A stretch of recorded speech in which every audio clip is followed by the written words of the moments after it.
രാഹുൽ ഈശ്വറിൻ്റെ ജാമ്യാപേക്ഷയും രാഹുൽ ഈശ്വറും ജാമ്യാപേക്ഷയുമായി കോടതിയെ സമീപിച്ചിട്ടുണ്ട്. അതിനും എന്തായിരിക്കും ഇനി നടപടി ഉണ്ടാവുക എന്നതും അറിയേണ്ട കാര്യമാണ്. രാഹുൽ മാങ്കൂട്ടത്തിനെതിരെ ബലാത്സംഗ പരാതി നൽകിയ യുവതിക്കെതിരെ സൈബർ ആക്രമണം നടത്തിയ കൂടുതൽ പേർക്കെതിരെ കേസ്. തിരുവനന്തപുരത്തും ഇടുക്കിയിലും എറണാകുളത്തും കണ്ണൂരിലുമടക്കം കേസ് രജിസ്റ്റർ ചെയ്തു. ഈ കേസിലാണ് രാഹുൽ ഈശ്വറിനെ പോലീസ് കഴിഞ്ഞ ദിവസം അറസ്റ്റ് ചെയ്തത്. സന്ദീപ് വാര്യർ, അഡ്വക്കേറ്റ് ദീപ ജോസഫ് ഉൾപ്പെടെയുള്ള പ്രമുഖരും കേസിൽ പ്രതികളാണ്. നവമി ദിനേശ് ചേരുന്നുണ്ട് കൊച്ചിയിൽ നിന്ന് വിവരങ്ങളുമായി. നവമി, കൂടുതൽ പേർക്കെതിരെ നടപടി ഉണ്ടാകുന്നു, കേസ് ഉണ്ടാകുന്നു, ഒരു അറസ്റ്റിലേക്ക് നീങ്ങുന്നുണ്ട്. എന്താണ് പോലീസ് നൽകുന്ന വിവരങ്ങൾ?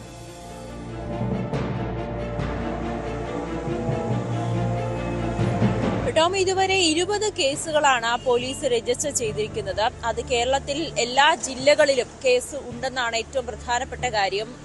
ഈ സമൂഹ മാധ്യമങ്ങളിൽ രാഹുൽ മാങ്കൂട്ടത്തിനെതിരെ പരാതി നൽകിയ യുവതിയെ അപമാനിക്കുകയോ അല്ലെങ്കിൽ അവരുടെ ചിത്രങ്ങൾ പുറത്തുവിടുകയോ ചെയ്യുന്ന സൈബർ ഇടങ്ങൾ, ഈ സോഷ്യൽ മീഡിയ അക്കൗണ്ടുകൾ കൃത്യമായി പരിശോധിക്കണമെന്നും അവർക്കെതിരെ നടപടി എടുക്കണമെന്നും ADGP ഇന്നലെ തന്നെ നിർദ്ദേശം നൽകിയിരുന്നു. അതിന്റെ അടിസ്ഥാനത്തിലാണ് പോലീസ് കേസെടുത്ത് തുടങ്ങിയത്. നമുക്കറിയാം, രാഹുൽ ഈശ്വർ ആയിരുന്നു ആ കേസിലെ ആദ്യത്തെ അറസ്റ്റ് ഉണ്ടായത്.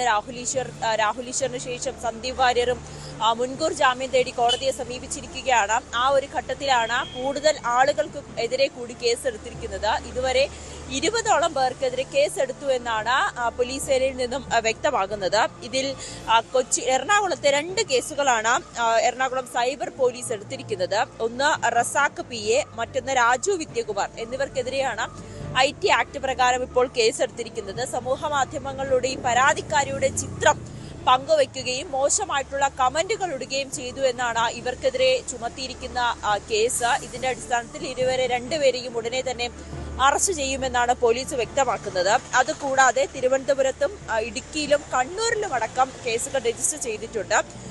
ഈ പരാതിക്കാരിയുടെ ഫോട്ടോ തിരിച്ചറിയുന്ന രീതിയിലേക്ക് ആ ഫോട്ടോയും അതോടൊപ്പം തന്നെ അതിൽ വളരെ മോശമായിട്ടുള്ള രീതിയിൽ കുറിപ്പ് എഴുതുകയും ചെയ്ത അബ്ദുൾ കെ നാസർ, ഇടുക്കി നെടുങ്കണ്ടം പോലീസ് കേസെടുത്തിരിക്കുകയാണ് അബ്ദുൾ കെ നാസറിനെതിരെ. അതോടൊപ്പം കണ്ണൂരിൽ സുനിമോൻ KM എന്ന വ്യക്തിയുടെ പ്രൊഫൈലും സുനിമോൻ KM എന്ന ഫേസ്ബുക്ക് പ്രൊഫൈൽ ഉണ്ടാക്കിയ വ്യക്തിക്കെതിരെയും കേസെടുത്തിട്ടുണ്ട്. ഒപ്പം ഈ സന്ദീപ് വാര്യരുടെ പോസ്റ്റിലെ വിവരങ്ങൾ ഷെയർ ചെയ്ത മറ്റൊരു വ്യക്തിക്കെതിരെ, തിരുവനന്തപുരം ശ്രീകാര്യം സ്വദേശിയായ വ്യക്തിക്കെതിരെയും പോലീസ് കേസെടുത്തിട്ടുണ്ട്. അങ്ങനെ കേരളത്തിലെ എല്ലാ ജില്ലകളിലും ഓരോ കേസ് വീതം രജിസ്റ്റർ ചെയ്തുകൊണ്ടിരിക്കുകയാണ് പോലീസ്. സൈബർ ഇടങ്ങളിൽ അതിസുരക്ഷ തന്നെയാണ്. കൃത്യമായ സൂചന തന്നെയല്ലേ നവമി ഈ വിഷയത്തിൽ പോലീസ് നൽകുന്നത്? കാരണം സ്ത്രീകളെ സൈബറിടത്ത് അധിക്ഷേപിക്കുന്നവർക്കെതിരെ കർശനമായ നടപടി സ്വീകരിക്കുന്നു. അത് എത്ര ഉന്നതരാണേലും പോലീസ് അവർക്കെതിരെ കേസെടുക്കുന്നുണ്ട്. രാഹുൽ ഈശ്വറിനെ പോലുള്ളവർ, അങ്ങനെയുള്ള പ്രമുഖരെ അറസ്റ്റ് ചെയ്യുന്നുണ്ട്. നമുക്കറിയാം, ഷൈൻ ടീച്ചറെ, CPM നേതാവ് ഷൈൻ ടീച്ചറെ സമൂഹ മാധ്യമങ്ങളുടെ അധിക്ഷേപിച്ച കേസിലും സമാനമായ രീതിയിൽ കർശനമായ നടപടി പോലീസിന്റെ ഭാഗത്തുനിന്ന് ഉണ്ടായിരുന്നു. ഇതൊരു കൃത്യമായ സൂചനയല്ലേ പോലീസ് നൽകുന്നത്? കാരണം ഈ രീതിയിൽ സ്ത്രീകളെ അധിക്ഷേപിച്ചാൽ, സൈബറിടത്ത് അധിക്ഷേപിച്ചാൽ കർശന നടപടി സ്വീകരിക്കുമെന്ന മുന്നറിയിപ്പല്ലേ ഇത്?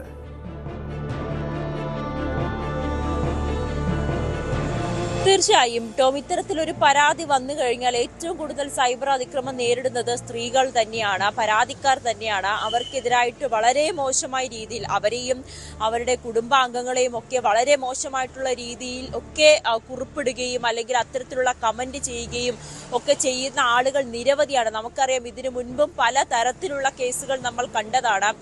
ഈ ഷൈൻ ടീച്ചർ അതുപോലെ ഇപ്പോൾ ഹണി റോസിന്റെ കാര്യങ്ങളൊക്കെ നമ്മുടെ മുന്നിലുള്ളതാണ്. അവർക്കെതിരായി വരുന്ന സൈബർ അധിക്ഷേപം എത്ര രൂക്ഷമായിട്ടുള്ള രീതിയിലാണ്, അല്ലെങ്കിൽ അവരെ തികച്ചും അപമാനിക്കുന്ന തരത്തിലുള്ള പോസ്റ്റുകൾ, വ്യക്തിഹത്യ ചെയ്യുന്ന പോസ്റ്റുകൾ, അവരെ മാത്രമല്ല അവരുടെ കുടുംബാംഗങ്ങളെ പോലും ഉൾപ്പെടുത്തുന്ന തരത്തിലേക്ക് പോലും ഈ കാര്യങ്ങൾ കൈവിട്ടു പോകുന്ന തരത്തിലാണ് സൈബർ ഇടങ്ങളിൽ ഓരോ ദിവസവും നമ്മൾ കാണുന്നത്.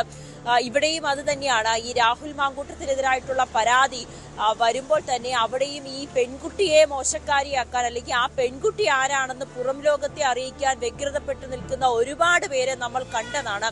അതിനപ്പുറത്തേക്ക് ഈ പെൺകുട്ടിയെ വളരെ മോശമായി ചിത്രീകരിക്കുകയും ആ പെൺകുട്ടിയുമായി ബന്ധപ്പെട്ട് നിൽക്കുന്നവരെ പോലും മോശമാക്കി കാണിക്കുന്ന പല തരത്തിലുള്ള കമന്റുകളും കുറിപ്പുകളും ചിത്രങ്ങളുമാണ് ഇതിനോടകം തന്നെ പുറത്തു വന്നിരിക്കുന്നത്. അതിൽ ഈ രാഹുൽ മാങ്കൂട്ടം അനുകൂലികൾ എന്നതിനപ്പുറത്തേക്ക് ഒരു വിഭാഗം ആളുകൾ ഈ പരാതിക്കാരിയെ വെറുതെ മോശപ്പെടുത്തുന്ന രീതിയിലേക്ക് പോലും കാര്യങ്ങൾ കടന്നു പോകുന്നുണ്ട്. ഇതുകൊണ്ട് തന്നെയാണ് കർശന നടപടിയുമായി മുന്നോട്ട് പോകണമെന്ന നിർദ്ദേശം നൽകിയിരിക്കുന്നത്. അതിന്റെ അടിസ്ഥാനത്തിൽ തന്നെയാണ് സൈബർ പോലീസ് കൃത്യമായി തന്നെ ഈ സോഷ്യൽ മീഡിയകളെല്ലാം പരിശോധിക്കുകയും ഇത്തരത്തിലുള്ള മോശം കമന്റുകളോ അല്ലെങ്കിൽ ചിത്രങ്ങളോ പ്രചരിപ്പിക്കുന്നവർക്കെതിരെ കടുത്ത നടപടികളിലേക്ക് പോവുകയും ചെയ്യുന്നത്.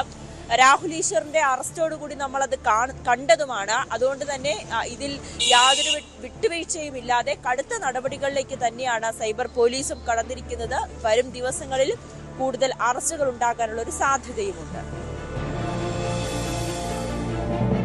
യെസ്, വ്യക്തമാണ്. നവമി ദിനേശാണ് വിവരങ്ങൾ നൽകിയത്. കൂടുതൽ അറസ്റ്റിലേക്ക് കാര്യങ്ങൾ നീങ്ങുന്നു. എന്തായാലും ഈ രീതിയിൽ കർശനമായ നടപടി പോലീസ് സ്വീകരിക്കുന്നത് നല്ലതാണ്, ഒരു താക്കീത് തന്നെയാണ്. പക്ഷേ ഇത് രാഷ്ട്രീയം നോക്കാതെ നടപടി സ്വീകരിക്കാൻ പോലീസ് തയ്യാറാകണം. കാരണം ഇവിടെ നിരവധി മറ്റു രാഷ്ട്രീയ പാർട്ടിയിലെ വനിതാ നേതാക്കളെ അല്ലെങ്കിൽ മറ്റു സ്ത്രീകളെ സമൂഹ മാധ്യമങ്ങൾ അധിക്ഷേപിക്കുന്ന നിരവധി കേസുകളുണ്ട്. പക്ഷെ അത്തരം കേസുകളിലും പോലീസ് ഈ രീതിയിലൊരു ഇടപെടൽ നടത്താറില്ല. പക്ഷേ നീതി എല്ലാവർക്കും ഉറപ്പാക്കാനുള്ള ബാധ്യത നമ്മുടെ നിയമ സംവിധാനങ്ങൾക്കുണ്ട് എന്ന കാര്യം പോലീസ് മറക്കരുത്.